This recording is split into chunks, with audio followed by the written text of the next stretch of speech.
కాకతీయ శాతవాహన యూనివర్సిటీకి సంబంధించి సెమిస్టర్ 2 ఏదైతే ఉందో అందులో ఇంగ్లీష్‌కి సంబంధించి మీకు యూనిట్ 4లో పోయెమ్ వచ్చేసి 'సరోజినీ నాయుడు బ్యాంగిల్ సెల్లర్స్' అయితే ఇవ్వడం జరిగింది.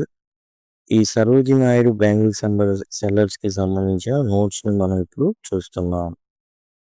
బ్యాంగిల్ సెల్లర్స్ అంటే ఎవరు వీళ్ళు అంటే గాజులు అమ్మేటటువంటి వాళ్ళు. సంత ఒకటి జరుగుతుంది విలేజ్ టెంపుల్‌కి సంబంధించి. అక్కడ ఉత్సవాలు జరుగుతున్నాయి. అక్కడికి వీళ్ళేం చేశారు అంటే తమ గాజుల్ని తీసుకొచ్చారు అమ్మడానికి. Sarojini Naidu was a famous Indian poet and political activist. స్వాతంత్రోద్యమంలో మహిళల్లో ముఖ్యంగా మనం చెప్పుకోదగిన వారు ఎవరైనా ఉన్నారంటే సరోజినీ నాయుడు గారు ఒకరు. ఈమె కవయిత్. అలానే పొలిటికల్ యాక్టివిస్ట్ కూడా ఈమె. She is widely known as nightingale of India. భారతదేశపు కోకిల, భారత కోకిల అని పిలుస్తారు. ఎందుకంటే because of her beautiful and lyrical poetry. ఏదైతే తాను రాసినటువంటి పోయమ్స్ ఉన్నాయో అవి చక్కగా ఏంటంటే లిరికల్‌గా ఉండేవి. పాడుకోవడానికి వీలుగా ఉండేవి. చాలా అందంగా ఉండేవి. అందుకని ఈమెని నైటింగేల్ ఆఫ్ ఇండియాగా పిలిచేవాళ్ళు. She played a major role in India's freedom struggle alongside Mahatma Gandhi. Gandhi గారి పక్కన ఈ ఉప్పు సత్యాగ్రహం కానివ్వండి, ఈమె ఏం చేసిందంటే దరసాన ఉప్పు డిపో అనేది ఒకటి ఉంటుంది. అక్కడికి వెళ్ళి సొంతగా ఉప్పు అక్కడ ఉన్నటువంటి ఉప్పుకు సంబంధించి ఏవైతే ఉన్నాయో తాళాలు పగలగొట్టడం. అలానే ఈ ఒడ్డుకు వెళ్ళిపోయి ఓన్‌గా ఉప్పు తయారు చేసుకోవడం. ఇలాంటివి ఆమె అయితే చేయడం జరిగింది. ఈ విధంగా ఫ్రీడమ్ స్ట్రగుల్‌లో ఆమె పార్టిసిపేట్ చేసింది. ఇక బ్యాంగిల్ సెల్లర్స్‌కి వచ్చేసి ఏంటంటే గాజులు అమ్మేటటువంటి వాళ్ళు. టెంపుల్‌కి జనరల్‌గా మనం గుడికి వెళ్ళినప్పుడు ఏందంటే అక్కడ గాజులు అనేవి కనబడతాయి. ఈమె కూడా వెళ్లారు. దాని మీద ఒక పోయెమ్ రాశారు. The poem describes a group of bangle sellers going to a temple fair. ఒక టెంపుల్ ఫెయిర్ జరుగుతుంది. అంటే ఉత్సవాలు జరుగుతున్నాయి.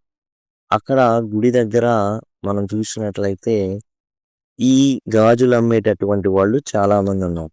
They carry shining rainbow tinted bangles. అవి ఎట్లా ఉన్నాయంటే ఇంద్రధనస్సు రంగుల్ని పోలి ఉన్నాయి. To sell happy daughters and to happy daughters and happy wives.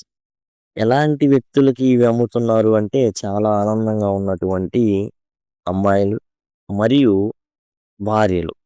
అంటే ఎవరైతే పెళ్ళైనటువంటి స్త్రీలకి, పెళ్లి కాని అమ్మాయిలకి వీళ్ళు అమ్ముతారనమాట. అంటే టోటల్‌గా అమ్ముతారు అందరికి. The poet connects different coloured bangles to different stages of women's life. ఇక్కడ విషయం ఏంటి?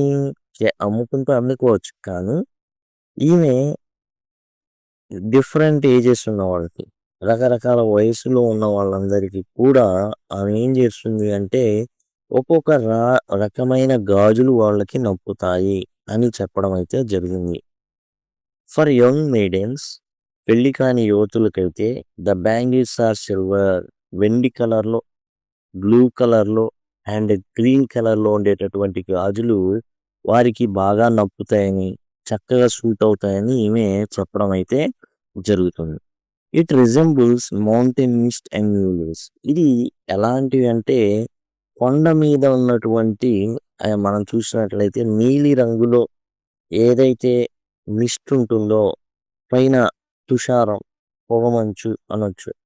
తెల్లారుతున్నప్పుడు ఏ విధంగా అయితే బ్లూ కలర్‌లో మనకు కనబడుతుందో అట్లానే పచ్చగున్నటువంటి ఆకులు ఏ కలర్‌లో ఉంటాయో, అలానే అప్పుడప్పుడు అప్పుడే వికసిస్తున్నటువంటి బర్డ్స్ ఎట్లా అయితే పింక్ కలర్‌లో ఉంటాయో, అట్లా ఏందంటే వెండి, నీలం అండ్ గ్రీన్ పచ్చ. ఆ విధంగా సరిపోతాయి వాళ్ళకి. అంటే అప్పుడే వాళ్ళు తమ యొక్క ఫలప్రదమైన జీవితంలోకి అడుగు పెడుతున్నారన్నట్టుగా. ఫర్ బ్రైడ్స్, ఇక పెళ్లి కూతుర్లకి the bangles yellow like corn fields. ఏవైతే మనం పొలాల్లో చూస్తూ ఉంటాం కంకులుంటాయి. అవి పసుపు పచ్చ రంగులో ఉంటాయి. వాటిని సూచిస్తుంటుంటాయి. And red like marriage fire. And వివాహ సమయంలో ఏదైతే 7 అడుగులు వేస్తారో హోమగుండం సంథింగ్ అంటూ ఉంటారు. కాబట్టి ఆ యొక్క చుట్టూ తిరిగేటప్పుడు ఏదైతే సప్తపది అంటారు అండ్ డిఫరెంట్ నేమ్స్ ఉన్నాయి. తిరుగుతారో ఆ యొక్క ఏదైతే మ్యారేజ్ ఫైర్ చుట్టూరా ఆ ఎర్రదనం అనేది ఆమె చేతుల్లో కనబడుతుందండి. Representing the joy and tears of new life. అటు కొత్త జీవితంలో కడుగు పెడుతున్న ఆనందాన్ని, అలానే తన యొక్క తల్లిదండ్రులను విడిచిపెడుతున్న అన్న బాధని సూచిస్తాయి ఆ గాజులు. Finally for middle aged mothers the bangles are purple. ఇవి పర్పుల్ వచ్చేసి ఊదా రంగు అంటారు. గోల్డ్ ఫెక్టెడ్ గ్రే బూడిద రంగు అండ్ యాజ్ వెల్ యాజ్ బంగారు, బూడిద 2 కలర్స్ కలిసి ఉంటాయి అన్నమాట ఊదా రంగు. ఈ ఏవైతే ఆ 2 రకాల గాజులు వీళ్ళకి నొప్పుతాయి. ఎవరికి? మిడిల్ ఏజ్డ్ ఉన్న వాళ్ళకి. It symbolises life of love, care and family duty. వీళ్ళు పెళ్ళయి పిల్లల్ని కానీ వాళ్ళని జాగ్రత్తగా సాగుతున్నటువంటి మిడిల్ ఏజ్డ్ మదర్స్ అన్నమాట. అంటే తన యొక్క బాధ్యతలను చాలా చక్కగా నెరవేరుస్తున్నటువంటి వ్యక్తులుకి ఇటువంటి గాజులు సరిపోతాయి అని చెప్పడం అయితే జరిగింది.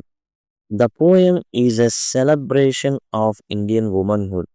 ఇదేంటంటే ఈ పోయం అనేది భారతదేశపు మహిళలు ఎవరైతే ఉన్నారో వారు నిర్వర్తించేటటువంటి వివిధ విధులకి సంబంధించి ఒక్కొక్క రకమైనటువంటి విధి, అంటే ఒక్కొక్క రకమైనటువంటి బాధ్యతలు వాళ్ళు ఏదైతే నెరవేరుస్తారో దానికి తగ్గట్టుగా వారు గాజులు ధరిస్తారు.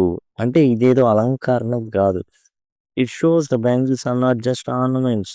ఏదో ఆర్నమెంట్స్, గాజులు ధరిస్తున్నారు అంటే ఏదో అలంకరణ కాదు.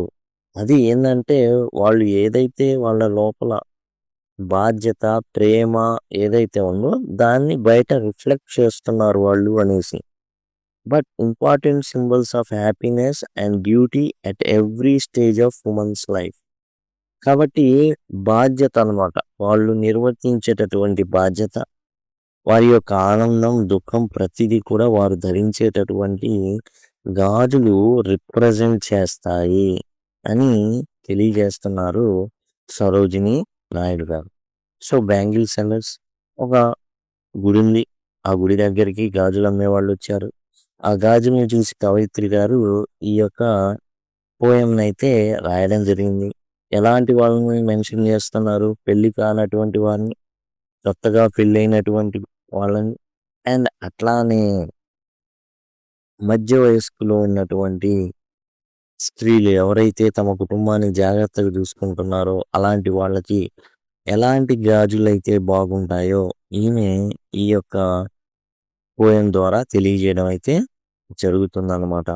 మెయిడెన్స్ పెళ్లి కాని వాళ్ళకి వెండి, నీలం మరియు పచ్చ రంగు గాజులు బాగుంటాయని, అవి కొండ మీద ఉన్నటువంటి ఏదైతే అప్పుడప్పుడే తెల్లారుతున్నప్పుడు ఏదైతే బ్లూ కలర్లో ఎండ వస్తున్నప్పుడు కనబడతాయి, లేకపోతే సాయంకాలం అప్పుడు కనబడుతుంది, దాన్ని రిప్రజెంట్ చేస్తూ. అట్లానే కొత్తగా వచ్చేటటువంటి ఆకులు ఏ విధంగా అయితే పచ్చగా ఉంటాయో అట్లానే పెళ్లి కూతురు జనరల్గా పసుపు, ఎరుపు మనం వాడుతూ ఉంటాం. సింధూరంగా ఎరుపు అండ్ పసుపు కూడా మరి స్కిన్ కేర్కు వాడుతూ ఉంటారు.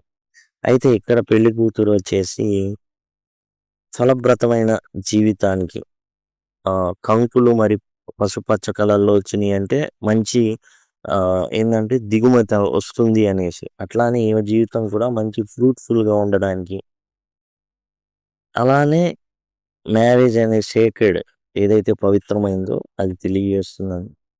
ఇక ఎవరైతే మధ్య వయస్కులు ఉన్నారో పెద్దవారు వారికి ఊదా రంగు, అలానే బంగారం ప్లస్ బూడిద రంగు కలిసినటువంటి గాజులు వీరికి చక్కగా ఉంటాయి. వారి బాధ్యతలను తెలియజేసినట్టు ఉంటాయి అనేసి తెలియజేయడం అనేది జరుగుతుంది. ఇదండి టోటల్గా దీనికి సంబంధించి నోట్స్. ఇది దయచేసి గమనించండి. మిగతా ఇప్పుడు మీకు ఇక్కడ ఐ కార్డ్స్లో వస్తూ ఉంటాయి.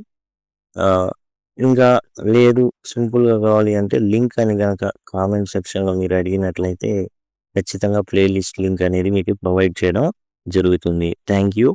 Thanks for all.